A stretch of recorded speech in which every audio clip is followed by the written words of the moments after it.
Mesdames, Messieurs, bienvenue à l'émission Crois-tu? Aujourd'hui, avec l'aide de notre invité, nous allons apprendre la différence entre utiliser Dieu à nos fins ou laisser Dieu nous utiliser à sa gloire. C'est ce que nous allons entendre de la bouche de notre personne invitée aujourd'hui, M. Étienne Brochu. M. Brochu, Étienne, Bonjour. bienvenue à l'émission Bonjour. Crois-tu? Directement de Saint-Félicien, nous te rejoignons.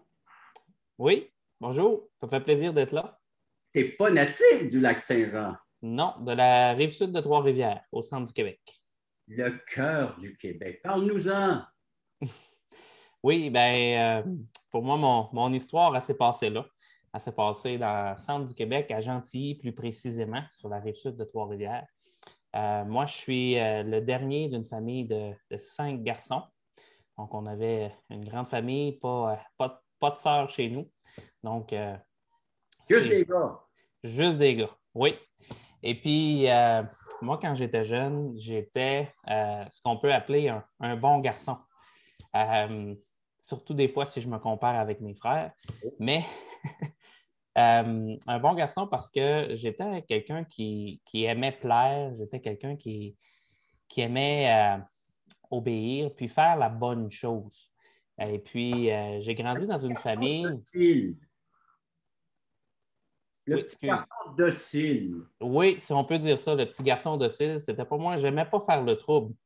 Donc, j'aimais bien rentrer dans les rangs, puis aller chercher l'approbation justement des autorités au lieu d'aller chercher leur opposition. Puis, je trouvais que c'était plus payant pour moi d'être le bon garçon que d'être le moins bon garçon. Il y avait plus d'avantages, on en retirait plus, à mon sens, à moi.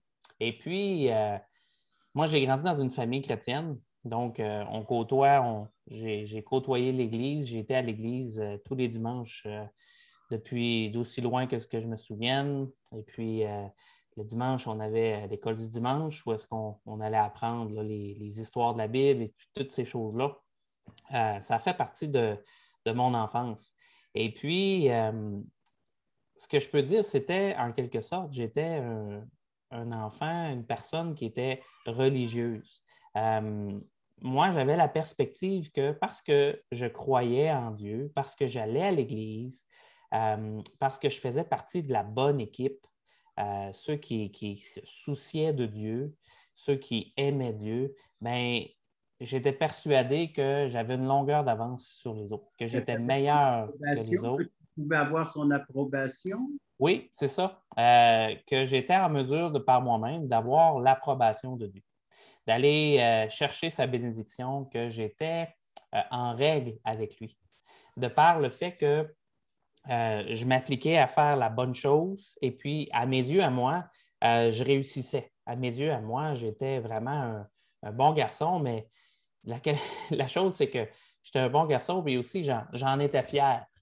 Fait que c'était pour moi un sujet de réjouissance, puis un sujet, si on peut dire, d'honneur puis de gloire à mes yeux. Fait en quelque sorte, on peut dire que je ne me prenais pas pour n'importe qui à l'intérieur, en secret, parce que naturellement, il ne faut pas le dire, parce qu'il faut qu'on soit humble, tu sais. Puis c'est pas humble de dire qu'on est un bon garçon. Il faut que les autres le disent de nous, mais nous, il ne faut pas le dire de nous.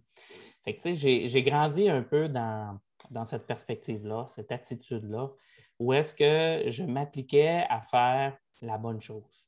Et puis, toujours avec la perspective que j'étais toujours un peu meilleur que les autres. Je m'appliquais d'avoir les bonnes attitudes, les bonnes réponses.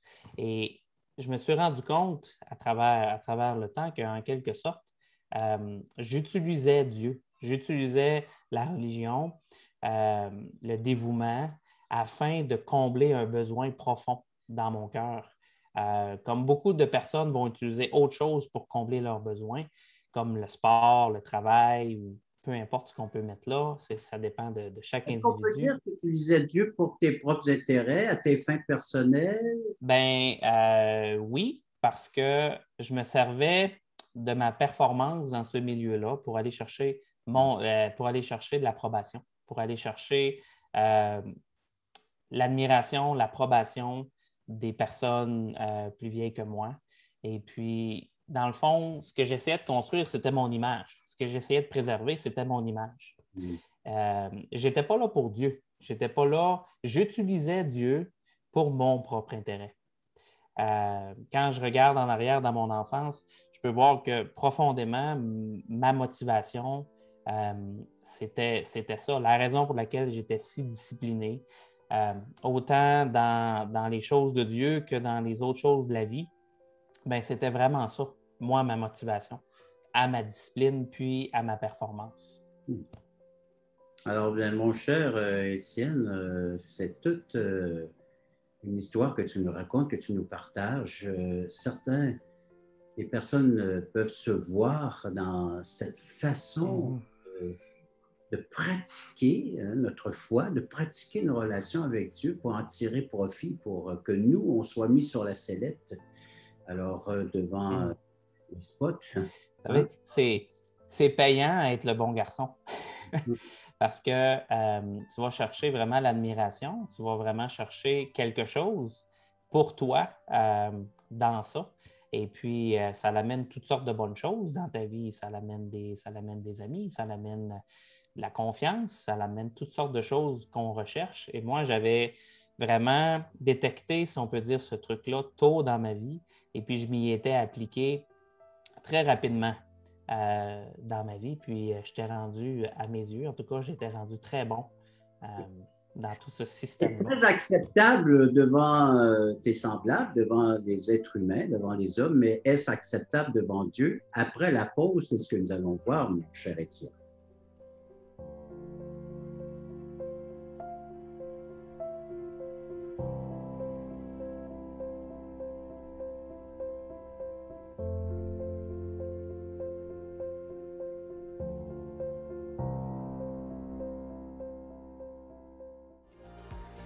Le ministère Croix-Dessus est très heureux et enthousiaste de vous inviter sur Zoom en direct tous les samedis 9h30 Canada, 15h30 Europe. Nous vous présenterons des témoignages d'espoir vivants et percutants qui nous ramènent à l'essentiel, la Bible, la parole de Dieu et l'assurance d'une vie éternelle en Jésus-Christ. Pour participer à notre réunion Zoom, allez simplement sur notre site web croixdessus.ca et cliquez sur le bouton. Nous vous attendons en grand nombre. Juste avant la pause, Étienne, je te posais la question, ta façon de voir, de vivre ta relation avec Dieu, c'était de chercher l'approbation des hommes et d'en retirer une certaine gloire. Hein. Est-ce acceptable devant Dieu, cette façon de voir et de vivre? Bien, je vais t'expliquer mon cheminement, justement, vers la réponse à cette question-là qui est vraiment importante. Moi, c'est vraiment vers l'âge de 7 ans où est-ce que Dieu a commencé à m'interpeller justement sur les enjeux dans mon cœur, dans ma vie. Et puis, ça a été un processus qui a duré plusieurs années où est-ce que, en quelque sorte, à certains moments clés, dans ma vie, à partir de cet âge-là, j'ai commencé à me questionner, à me remettre en question, justement, par rapport à ce que la parole de Dieu nous enseigne. Comme j'ai dit tantôt, j'ai grandi dans un environnement, dans un milieu où est-ce que l'enseignement de la parole était présent. Et puis, veux pas, à un moment donné, à force de t'exposer aux Écritures, ça a un impact. C'est inévitable. Ça a un impact dans notre vie. Et puis, à partir de l'âge de 7 ans, je m'en souviens, j'étais dans un camp de jeunes. Et puis, un soir, le prédicateur nous a vraiment interpellés sur notre salut. Il nous a vraiment interpellés sur la raison pour laquelle on suit Dieu, la raison pour laquelle on applique ces principes, la raison pour laquelle on lit la Bible, la raison pour laquelle on vient à l'Église. Il nous a vraiment interpellés sur les motifs profonds dans notre vie. Et puis, moi, j'avais 7 ans à cet âge-là, puis c'était la première fois où est-ce que j'étais vraiment confronté sur mon cœur à moi, sur ma personne à moi devant Dieu. Et puis, par la suite, ça m'a réellement amené des questionnements. Est-ce que je crois vraiment en Dieu? Est-ce que je crois vraiment que Jésus est mort pour mes péchés? Qu'est-ce que ça veut dire que Jésus est mort pour mes péchés? qu'est-ce que ça veut dire? Une autre vérité qu'on nous enseigne dans les Écritures, c'est que par moi-même, je ne peux pas gagner mon ciel. Je ne peux pas y arriver par moi-même. Et puis, tous ces questionnements-là, ces cheminements-là ont pris de la profondeur à un moment donné. Et puis, ça a été un processus qui m'a amené jusqu'à l'âge de 12 ans. Et puis, à 12 ans, c'est vraiment là où est-ce que j'ai pris vraiment une prise de conscience profonde par rapport à ma condition à moi devant Dieu. Et puis, j'étais dans une activité de jeunesse. Et puis, les questions que le prédicateur nous avait posées, c'est comme si, à ce moment-là, ça l'a amené le Seigneur à révéler mon propre cœur. C'est là que j'ai compris mon besoin et puis mon incapacité à le faire par moi-même. Et quand j'ai compris mon besoin, qu'est-ce que ça veut dire comprendre mon besoin? Bien, c'est mon besoin de me mettre en règle avec Dieu. Parce que là, à 12 ans, on est beaucoup plus conscient de nos actions, on est beaucoup plus conscient de notre personne qu'à 7 ans, 5 ans, ou ainsi de suite. Et puis, j'étais beaucoup plus conscient de la façon dont j'utilisais Dieu dans ma vie pour ma propre gloire et puis pour mes propres intérêts. Et puis, c'est comme si à ce moment-là, j'ai compris que j'étais complètement à côté de ce que la parole de Dieu enseignait. Qu'en fait, on ne peut pas utiliser Dieu pour notre propre gloire. En réalité, c'est nous qui devons rendre gloire à Dieu. Et nous, on n'est pas là pour utiliser Dieu pour que ça nous serve, nous, devant les êtres humains. Donc, ce que j'essayais de construire, c'était mon royaume, c'était mon image, c'était ma propre gloire. Et tout était centré sur moi. Et ce soir-là, j'ai vraiment compris mon égoïsme, j'ai vraiment compris de la façon dont j'utilisais tout ce système-là, dans le fond, pour me servir, pour m'élever, moi. Et comme je le disais tantôt, c'est payant d'être gentil, tu sais. Et quand tu réalises que tous les gestes altruistes que tu fais, tu dis le faire d'une bonté de cœur, par amour désintéressé, par amour inconditionnel, mais en réalité, tu te mens à toi-même et tu mens aux autres. J'ai réalisé qu'en réalité, je le faisais pour moi. Et c'est là que j'ai compris que mon cœur était beaucoup moins beau que ce que je pensais qu'il était. Et ça m'a vraiment saisi. Parce que quand on regardait de l'extérieur, j'étais un bon garçon, j'étais une bonne personne. Et c'était encore mieux des fois quand je me comparais à d'autres mondes. Il y a des personnes qui faisaient bien pire que moi. Je me disais, eux autres, ils ont bien plus besoin, ils sont bien plus sales, si on peut dire, que moi, je peux l'être. Mais en réalité, c'était que je me contais des mensonges à moi-même et je refusais de voir les choses comme elles étaient. Mais ce soir-là, le Seigneur m'a vraiment permis de voir mon cœur à moi et de réaliser qu'il était beaucoup moins beau que ce que je pensais qu'il était en réalité. Et j'ai compris mon besoin. Et j'ai aussi compris que je n'étais pas en mesure d'y arriver par moi-même. J'avais essayé pendant toutes ces années-là, puis en réalité, j'étais complètement passé à côté. J'avais besoin de repartir à zéro. Et c'est là que j'ai compris que ce que la parole de Dieu nous enseigne, c'est que le seul moyen d'y arriver, c'est par Jésus-Christ. Le seul moyen, la seule personne qui peut nous ramener à zéro devant Dieu, c'est Jésus. Jésus, dans Jean 14,6, ça dit « Je suis le chemin, la vérité et la vie. Nul ne vient au Père que par moi. » Puis, on voit que Jésus, il a vraiment fait ce que moi, je n'ai pas été en mesure de faire. Il a vécu cette vie parfaite-là devant Dieu. Il a reçu toute l'approbation de Dieu. Et quand il est mort à la croix, il a pris ma place, il a subi mon châtiment pour que moi, je reçoive sa vie là, parfaite devant Dieu. Elle a été transférée à moi. Et j'ai vraiment pu expérimenter à ce moment-là un nouveau départ devant Dieu. Et ce nouveau départ-là, je savais qu'il était en Jésus-Christ et à cause de Jésus-Christ. Étienne, c'est tout un combat, une lutte qui s'est fait à l'intérieur de toi. Puis est en train de se faire certainement à l'intérieur de certaines personnes qui nous écoutent présentement. C'est profond ce que tu dis là parce que ton apparence était tellement importante. Et là, tu nous dis que ben, c'est humiliant de dire que ton cœur n'était pas celui que tu pensais être. Oh oui. Imagine, c'est une confession que tu nous fais là, publiquement. Ton cœur avait besoin d'être lavé, purifié, restauré, guéri.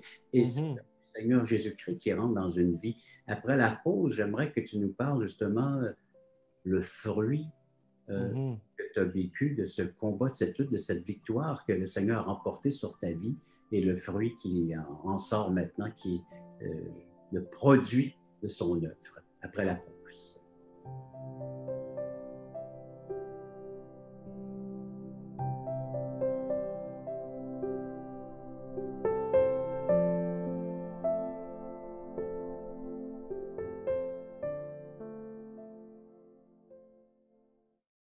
Le ministère Croix-tu est heureux de t'inviter à une étude biblique en ligne. Plusieurs écoutent régulièrement ces témoignages de conversion qui ont tous un point commun. Ils ont reçu Jésus-Christ en tant que sauveur personnel. Tu as des questions existentielles? Dieu, la vie, où je vais après la mort? Tu veux en savoir plus sur ce salut éternel? En te rendant sur la plateforme croitu.ca, tu trouveras le lien qui te conduira à une étude et partage de l'Évangile selon Jean tous les mardis soirs 20h. Je vous attends grand nombre. Étienne, juste avant la pause, tu nous as dit que ce fut un nouveau départ. Tu veux dire quoi par cela? Un nouveau départ, c'est que j'ai compris. Quand j'ai compris mon cœur, quand j'ai vu mon cœur, quand j'ai vu de la façon dont j'utilisais Dieu, j'ai compris l'offense que j'ai fait envers Dieu. J'ai compris de quelle façon je l'utilisais dans ma vie, de quelle façon chacune de mes actions était pour moi, était pour ma propre gloire. Et puis, j'ai compris que j'avais profondément offensé Dieu par mes actions, que j'avais péché contre lui et que j'avais besoin de prendre ce nouveau départ-là avec lui, de remettre mon cœur, de remettre ma vie en ordre avec lui, de reconnaître mon péché, de lui donner la juste place qui lui revient dans ma propre vie, qui est la première place, et que moi, je sois à son service, au lieu que lui soit à mon service. C'est ça que j'ai compris profondément, c'est mon offense. J'ai compris mon besoin, que j'avais besoin de Jésus, de me repentir, et puis de me mettre en règle avec lui si je voulais avoir la vie éternelle, si je voulais être sauvé, si je voulais réellement être en relation avec lui. J'avais besoin de ce que Jésus-Christ a accompli sur la croix pour avoir ce nouveau départ-là avec lui, partir en règle avec lui. C'est une question donc de qui règne dans ta vie, soit c'est ton Oui. égo, c'est toi, Oui. de moi, ou c'est Jésus. Oui. Vraiment, est-ce que je suis en train de construire mon propre royaume pour ma propre gloire? De cette façon-là, c'est sûr qu'on utilise Dieu dans notre vie. On peut utiliser Dieu dans notre vie pour ça. Ou je suis là pour construire son royaume. Je reconnais vraiment qui il est et je reconnais que j'ai vraiment besoin de lui. C'est lui le sauveur, c'est lui le créateur, c'est lui qui est parfait, c'est lui le Dieu de gloire. Quand on voit Dieu pour qui il est, on comprend qu'il est digne de notre louange, de notre service. Il est digne qu'on lui remette notre vie, qu'on vive pour lui et non l'inverse. Et Étienne, depuis que tu lui as permis de détrôner le moi, l'ego, qu'a-t-il accompli dans ta vie, ce Seigneur? Ça a changé beaucoup, beaucoup de choses parce que c'est épuisant de toujours travailler à maintenir ton image, surtout quand tu n'es pas parfait. Et puis, c'est le cas de chaque être humain. Il n'y a pas personne de parfait. Quelqu'un de parfait dans ce monde. Je ne l'ai pas rencontré encore de mon vivant. La seule personne qui l'a été, c'est Jésus-Christ. Et c'est justement ça la différence. C'est justement pour ça qu'on a besoin de lui. Ce que Jésus a accompli, c'est extraordinaire. C'est inimaginable. Jésus a vécu cette vie parfaite-là en parfaite soumission, en parfaite relation avec Dieu, en toute chose, Jésus-Christ a plu à Dieu. Et Dieu a pris plaisir pleinement en lui. Et l'impact que ça a eu dans ma vie a été vraiment profond parce que ça m'a libéré. Ça m'a libéré d'un fardeau, ça m'a libéré d'un poids, de constamment être à travailler et à réfléchir sur l'image que tu projettes, ça met une pression énorme sur l'être humain, sur le cœur, de constamment porter ce fardeau-là de performance. Donc, d'être toi-même, c'est-à-dire cette personne avec ses faiblesses, ses manquements, ses défauts, mais que le Seigneur est en train d'opérer des transformations et des miracles. Oui, c'est que quand j'ai compris ce que Jésus-Christ a fait pour moi, j'ai compris que ça ne repose plus sur moi. Avoir l'approbation de Dieu, ça ne repose pas sur moi, ça repose sur Jésus-Christ. Amen. Uniquement sur l'œuvre et la personne de Jésus-Christ. Oui, et ça me libère. Moi, ce que ça l'a fait, en réalité, ça me libère. Ça m'enlève la pression de performer. Ça m'enlève. Et puis, ça m'a... Puis tout ça, tout le reste là, qui s'ensuit. Hein? Oui, puis je me suis profondément senti aimé de Dieu à ce moment-là. De comprendre tout ce que ça l'implique pour moi dans ma vie, toute la pression que ça l'enlevait, le stress que ça l'enlevait, le fait que tout repose sur Jésus-Christ. Ça ne repose pas sur mes performances. Ça m'a permis de rentrer dans le repos, ça m'a permis de rentrer dans la joie, dans la paix. Et toutes ces choses-là ne cessent de grandir puis de s'approfondir au fur et à mesure que la vie continue, au fur et à mesure que je découvre davantage la personne de Dieu, à mesure que je découvre la grandeur de son amour pour moi. C'est quelque chose qui s'approfondit de jour en jour, de plus en plus. Et on ne cesse d'en découvrir la profondeur puis la richesse. Et moi, ça m'a vraiment libéré. Et puis, une des différences que ça l'a fait aussi, c'est avant, je savais que j'étais aimé. On le sait, c'est écrit souvent dans la parole de Dieu, on est aimé. Mais il y a une différence entre se savoir aimé et se sentir aimé. Et quand une personne se sent aimée, ça devient personnel. Et c'est ce qui s'est passé avec moi. Jésus, on l'entendait souvent, Jésus est mort. Il est mort pour nos péchés. Mais là, Jésus était mort pour mes péchés. Et de constater l'amour profond de ça, moi, ça m'a vraiment libéré de tout ce que j'essayais d'accomplir par moi-même devant les hommes. Et là, tu admires maintenant celui qui œuvre, celui qui accomplit son travail en toi, parmi toi, avec toi. Hein? Oui. Puis je le vois à l'œuvre, je le vois qui approfondit ces vérités-là, ces éléments-là dans ma vie tous les jours. Et cette relation-là intime que ça nous donne aussi avec Dieu. Dieu n'est pas un Dieu lointain qui est un concept, une idée abstraite. Dieu est personnel. Il est là pour moi, il m'a sauvé. Moi, il agit dans ma vie, il m'a libéré, moi, de tout ce fardeau-là qu'on ne peut pas porter puis rester bien, si on peut dire, avec nous-mêmes dans nos vies. Hey, mon cher Étienne, après la pause, j'aimerais que tu lances un défi à nos téléspectateurs. Et j'ai hâte d'entendre lequel que tu vas lancer. Attends-toi après la pause.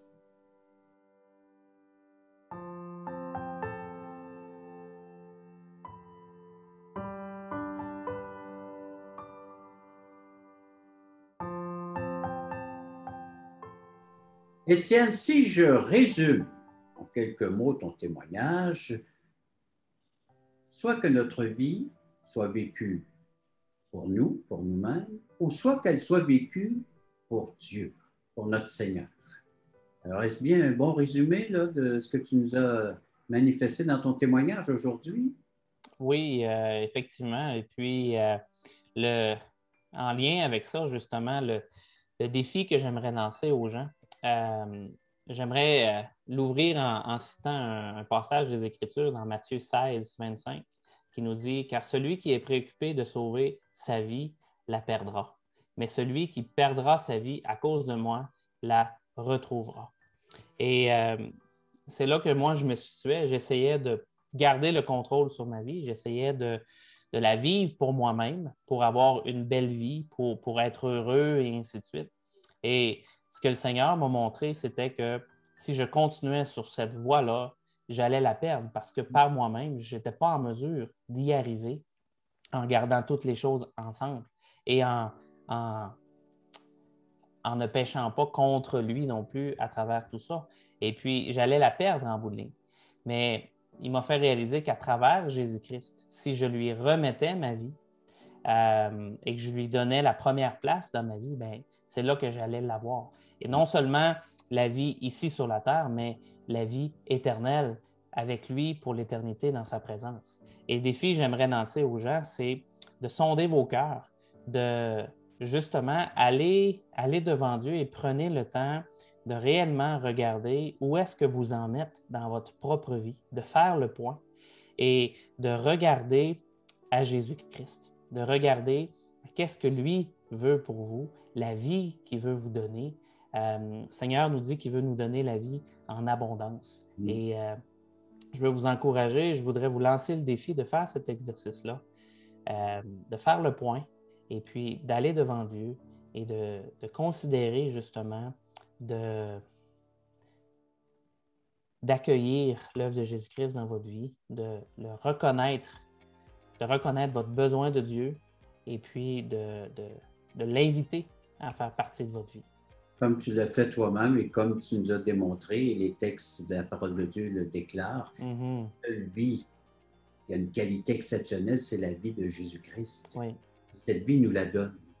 Oui. Alors, donc, à travers son œuvre à la croix. Abandonnons notre vie et acceptons la sienne, qui a une qualité exceptionnelle et puis une durée éternelle. Oui. Hein? Puis si on essaie de travailler juste pour nous, éventuellement, en tant qu'être humain, on ne peut pas faire autrement. On va perdre cette vie. Cette vie. Puis la vie éternelle aussi, on va la perdre. Père, glorifier notre Créateur. Merci beaucoup, Étienne. Et j'invite les gens à nous suivre sur croixtu.ca et correspondre avec nous par téléphone ou par écrit. Ça nous serait fort intéressant de pouvoir s'échanger comme ça mutuellement les commentaires suite à vos émissions. Et je remercie les téléspectateurs tout en vous invitant à la prochaine émission Croix-tu.